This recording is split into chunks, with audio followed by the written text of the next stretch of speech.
ગુજરાત વાસીઓ આવનારા 2 દિવસ માટે થઈ જાજો તૈયાર। એક સાથે ચાર નવી સિસ્ટમો સક્રિય બનતી જોવા મળી રહી છે। સિસ્ટમ સક્રિય થવાને લઈને બંગાળની ખાડીના દરિયામાં વાવાઝોડાનું દબાણ વધી રહ્યું છે। અરબી સમુદ્રના દરિયામાંથી આગળ વધતી વેસ્ટર્ન ડિસ્ટર્બન્સ અને અપર એર સાયક્લોનિક સિસ્ટમનો મોટો વળાંક જોવા મળી રહ્યો છે।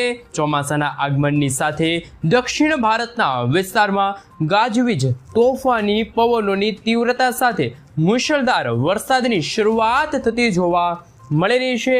ઉત્તર ભારતના વિસ્તારોમાં લો પ્રેશર, હાઈ પ્રેશર સિસ્ટમની અસરની સાથે તોફાની પવનો સાથે અત્યારે પણ તમે જોઈ શકો છો કરા પડી રહ્યા હોય તેવા દ્રશ્યો સામે આવ્યા। આમ એક સાથે સક્રિય બનતી ચાર નવી સિસ્ટમો અને બદલાઈ રહેલા સિસ્ટમના મોટા વળાંક સિસ્ટમ આગળ વધીને ગુજરાતના વિસ્તારોની અંદર પણ તોફાની હલચલ દર્શાવી રહેલી જોવા મળી રહી છે। ગુજરાત રાજ્યની અંદર ચોમાસાના આગમનને લઈને તાજી તારીખો, ગરમીના પ્રમાણની અંદર હવે પછી ઘટાડાને લઈને મોટી શક્યતાઓ, કયા વિસ્તારમાં આવનારી 24 કલાકની અંદર આંધી, તુફાન, વંટોળ અને ભયંકર પવનની તીવ્રતા સાથે વરસાદને લઈને કરવામાં આવી રહી છે આગાહી। આ સાથે ગુજરાતના સંપૂર્ણ ક્ષેત્રની અંદર હવે પછી મોટા પલટાવની શરૂઆત સાથે 20 તારીખની અંદર આવનાર 21 તારીખના રોજ ફરીથી તોફાન અને સિસ્ટમના ભયંકર જોર વધવાની તાજી શક્યતાઓ આવનારી 24 કલાકની અંદર ગુજરાતમાં વાદળોના ભયંકર ઝુંડ ઘેરાવાને લઈને કયા ક્ષેત્રોની અંદર હજુ પણ ભારે તબાહી મચાવતી હોય તેમ સિસ્ટમની ગતિવિધિઓ ગુજરાતમાં સક્રિય થવાને લઈને આગાહી દર્શાવવામાં આવી રહી છે। અને મિત્રો, જો વાત કરીએ તો ચોમાસું ક્યારે પહોંચે અને કયા વિસ્તારની અંદર આગળ વધશે, ગુજરાતના વિસ્તારો સુધી પહોંચતા ચોમાસું કેટલો સમય લેશે, જેની સંપૂર્ણ વિગતવાર આગાહી અંબાલાલ પટેલ દ્વારા પરેશભાઈ ગોસ્વામી તરફથી સંપૂર્ણ આગાહી વ્યક્ત કરવામાં આવી છે। ગુજરાત રાજ્યની અંદર આવનારા 3 દિવસની અંદર કેવી હલચલો, ગરમીની સાથે સાથે માવઠાના સંકટને લઈને તાજી આગાહીની સંપૂર્ણ વિગતો આપણે આજના આ વિડીયોની અંદર જાણીશું। જી હા દર્શક મિત્રો, હાલ તમે લાઈવ જોઈ શકો છો ગુજરાતના સંપૂર્ણ વિસ્તારની અંદર સતત તોફાન વધતું હોય તેમ વાદળોનું ભયંકર ઝુંડ ફરી એકવાર ગુજરાતમાં સક્રિય બનતું જોવા મળી રહ્યું છે। અરબી સમુદ્રના દરિયામાંથી આગળ વધતી સૌરાષ્ટ્રના ક્ષેત્રમાં ઉત્તર ગુજરાત, મધ્ય પૂર્વ ગુજરાત, દક્ષિણ ગુજરાતના વિસ્તારોની અંદર હાલ તોફાની અસરો દર્શાવી રહેલું જોવા મળી રહ્યું છે। જો આપણે સિસ્ટમની વાત કરીએ તો અત્યારે એક સાથે ચાર સિસ્ટમોની અસરને લઈને બંગાળની ખાડી અને અરબી સમુદ્રની અંદર સાથે ગુજરાતના વિસ્તારોની અંદર પણ મિત્રો તમે જોઈ શકો છો જોર વધતું જોવા મળી રહ્યું છે। પાકિસ્તાનના ક્ષેત્રથી લઈને ગુજરાતના વિસ્તારોની અંદર, રાજસ્થાનના ક્ષેત્રથી લઈને મધ્યપ્રદેશના સંપૂર્ણ વિસ્તારની અંદર નવી યુએસસી વાળી વરસાદી સિસ્ટમ સક્રિય બની રહી છે। અનેક વિસ્તારોની અંદર આ સિસ્ટમ મજબૂત ઘેરાવાને લઈને મોટી આગાહીઓ કરવામાં આવી છે। આમ સિસ્ટમ જેમ દિશાઓ બદલીને મોટો વળાંક લેશે તેમ સૌરાષ્ટ્રના ક્ષેત્રની અંદર, આ સાથે દક્ષિણ ગુજરાતના વિસ્તારોની અંદર પણ તમે જોઈ શકો છો વાતાવરણની અંદર હવે પછી સિસ્ટમની ગતિવિધિઓને લઈને હલચલો વધતી જોવા મળી છે। તેવામાં સંપૂર્ણ વિસ્તારની અંદર જો વાત કરવામાં આવે તો સૌરાષ્ટ્રની અંદર પોરબંદરના ક્ષેત્રની અંદર, જેમાં ભાણવડ છે, સલાયા છે, જામનગર છે, રાજકોટ છે, ચોટીલાના હવામાનની અંદર મોટા ફેરફારોની આગાહી કરવામાં આવી છે। સુરેન્દ્રનગરના જિલ્લાની અંદર મોરબીના સંપૂર્ણ વિસ્તારની અંદર તમે જોઈ શકો છો ભાવનગર, અલંગ, મહુવા, ઉના, વેરાવળના વિસ્તારની સાથે ગીર સોમનાથના વાતાવરણની અંદર અરબી સમુદ્રના દરિયામાંથી આવતા તોફાની પવનો ટકરાવવાની સાથે ભયંકર ગતિવિધિઓ દર્શાવવામાં આવી રહી છે। દક્ષિણ ગુજરાતના સંપૂર્ણ ક્ષેત્રની અંદર તોફાની પવનોની તીવ્રતા સાથે વાતાવરણમાં ફેરફારવાળું વાતાવરણ જોવા મળી રહ્યું છે।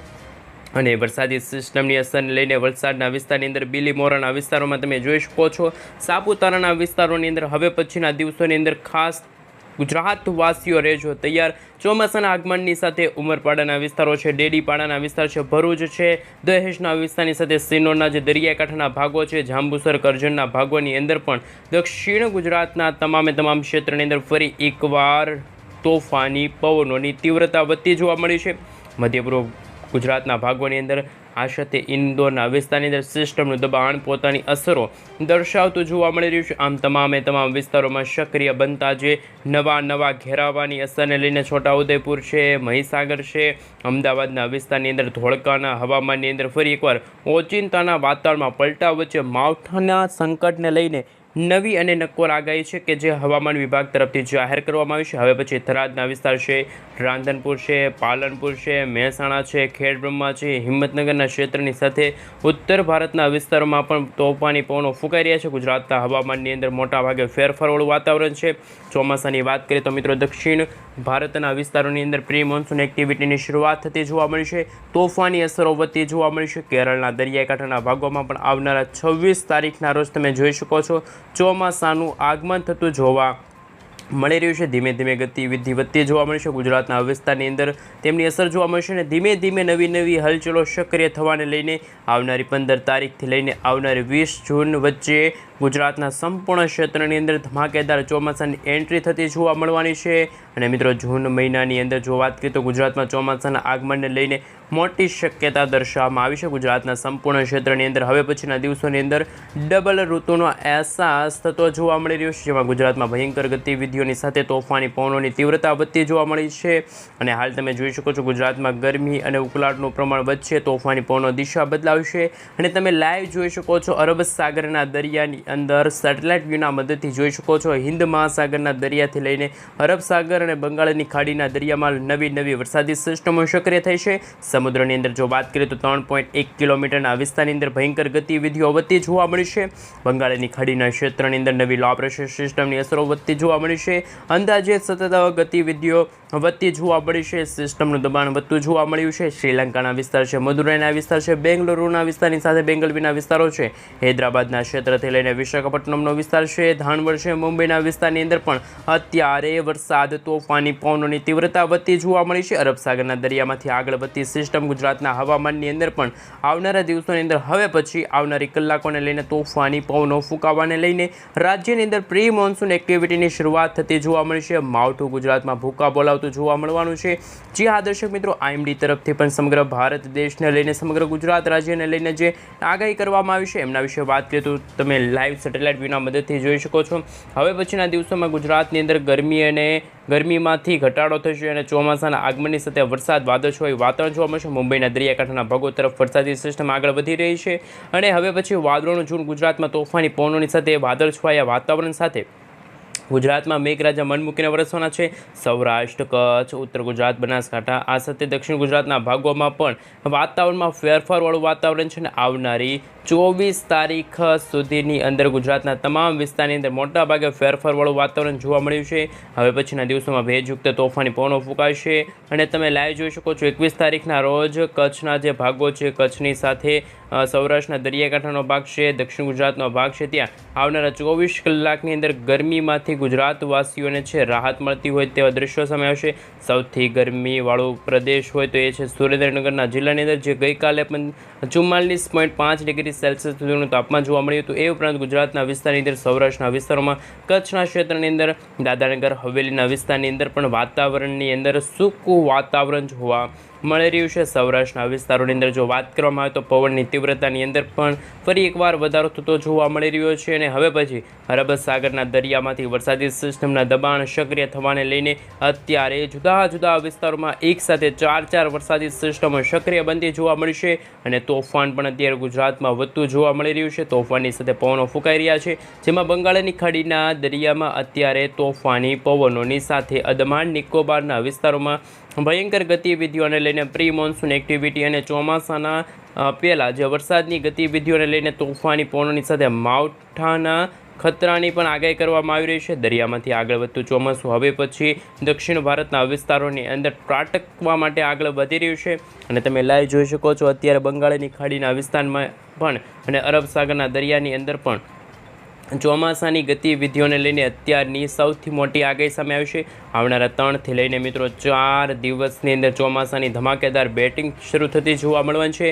પ્રોપર ચોમાસાની વાત કરીએ તો મિત્રો કેરળના જે દરિયાકાંઠાનો ભાગ તમે જોઈ શકો છો તમારા મોબાઈલ સ્ક્રીનની અંદર, જેમાં 26 તારીખના રોજ ખૂબ જ અત્યંત ભયંકર વરસાદ અને ચોમાસાના વરસાદ અને ખાસ વરસાદી સિસ્ટમ સક્રિય બનતી જોવા મળવાની છે.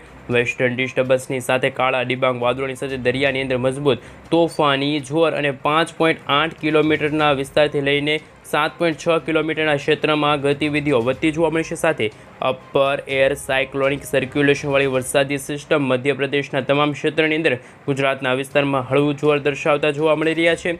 આ મિત્રો વરસાદી સિસ્ટમ ગતિવિધિઓને લઈને તમે જોઈ શકો છો અરબ સાગરના દરિયામાં તોફાની પવનોની લહેરો ફૂંકાતી જોવા મળી છે અને બદલાતા હવામાનને લઈને ગુજરાતના હવામાનની અંદર મોટાભાગે ફેરફારવાળું વાતાવરણ છે, જેમાં ગુજરાતના કચ્છના ભાગો છે, સૌરાષ્ટ્રના ભાગો છે, ત્યાં પણ આવનારા 7 દિવસ સુધી છે મિત્રો વાતાવરણ બિલકુલ ચોખ્ખું એટલે કે ગરમીમાંથી રાહત છે મળતી જોવા મળે છે. ત્યાર પછી વાદળિયું વાતાવરણ જોવા મળે છે, તમે લાઈવ જોઈ શકો છો. ટેમ્પરેચર વિશે વાત કરીએ, ખાસ બંગાળની ખાડીના દરિયામાં તોફાની જોર સક્રિય બનતું જોવા મળી રહ્યું છે અને આગાહી પણ કરવામાં આવી રહી છે. ધીમે ધીમે ગુજરાતમાં સક્રિય બનતી જે અપર એર સાયક્લોનિક સર્ક્યુલેશનવાળી મજબૂત વરસાદી સિસ્ટમ છે, તામિલનાડુના ક્ષેત્ર આજુબાજુના ભયંકર વિસ્તારોની અંદર અસર દર્શાવી રહ્યા છે. સિસ્ટમની અસરોને લઈને અંદમાન નિકોબારના જે સંપૂર્ણ વિસ્તારો છે, આ સાથે તમે જોઈ શકો છો દરિયાકાંઠાના ભાગોની અંદર પણ બંગાળની ખાડીના ભાગથી લઈને કેરળના દરિયાકાંઠે પોંડિચેરીના સંપૂર્ણ વિસ્તારની અંદર ઘોર અંધારપટવાળું વાતાવરણ જોવા મળી રહ્યું છે. વાદળછાયું વાતાવરણ ગુજરાતમાં જોવા મળી રહ્યું છે. અરબ સાગરના દરિયામાં ફરી એકવાર નવી લો પ્રેશરવાળી મજબૂત વરસાદી સિસ્ટમ સક્રિય બનતી જોવા મળી છે અને આ એરિયાની અંદર મહારાષ્ટ્રના વિસ્તારથી લઈને કર્ણાટકના સંપૂર્ણ ક્ષેત્રની અંદર પણ લક્ષદ્વીપના જે વિસ્તારોની અંદર, આ સાથે માલદીવના વિસ્તારમાં તોફાની પવનોની તીવ્રતાની અંદર ફરી એકવાર વધારો થશે. એટલે કે ગુજરાતમાં પણ આવનારા દિવસોની અંદર આંધી, તુફાન, વંટોળની સાથે મેઘરાજા મન મૂકીને વરસવાના છે. મોટી શક્યતા દર્શાવવામાં આવી છે. તમે લાઈવ સેટેલાઇટ વ્યૂના મદદથી જોઈ શકો છો અરબ સાગરના દરિયાની અંદર આ વર્ષનું સૌથી ખૂંખાર તોફાની વરસાદ સિસ્ટમવાળું માળખું રચાણું છે. દક્ષિણ ભારતના વિસ્તારોમાં ખાસ મુંબઈના જે વિસ્તારો છે, ગોવાના વિસ્તારોની અંદર બેંગલવીના વિસ્તારો છે, બેંગલુરુના વિસ્તારો છે, માલદીવના તમામ ક્ષેત્રની અંદર દક્ષિણ ભારતના જે તમામ વિસ્તાર છે ત્યાં ધીમે ધીમે જોર વધતું જોવા મળી રહ્યું છે. ગુજરાતના સંપૂર્ણ હવામાનની અંદર પણ અસર પહોંચાડતા હોય તેવા દ્રશ્યો સામે આવશે. તમે લાઈવ સેટેલાઇટ વ્યૂના મદદથી પણ જોઈ શકો છો. આવનારા દિવસોની અંદર ભયંકર જોર છે ગુજરાતમાં વધતું જોવા મળવાનું છે, જેમની અસરને લઈને ગુજરાતના હવામાનની અંદર સતત દબાણ વધી રહ્યું છે. તોફાની પવનોની અંદર પણ ભારે વધારો થઈ રહ્યો હોય તેવા દ્રશ્યો સામે આવ્યા. આમ ગુજરાતના તમામ ક્ષેત્રની અંદર આવનારા 3 દિવસની અંદર એટલે કે તારીખ 19થી લઈને મિત્રો તારીખ 22 મે દરમિયાન ગુજરાતના ઘણા બધા ભાગોમાં હળવા કમોસમી વરસાદ અને માવઠાનું સંકટવાળા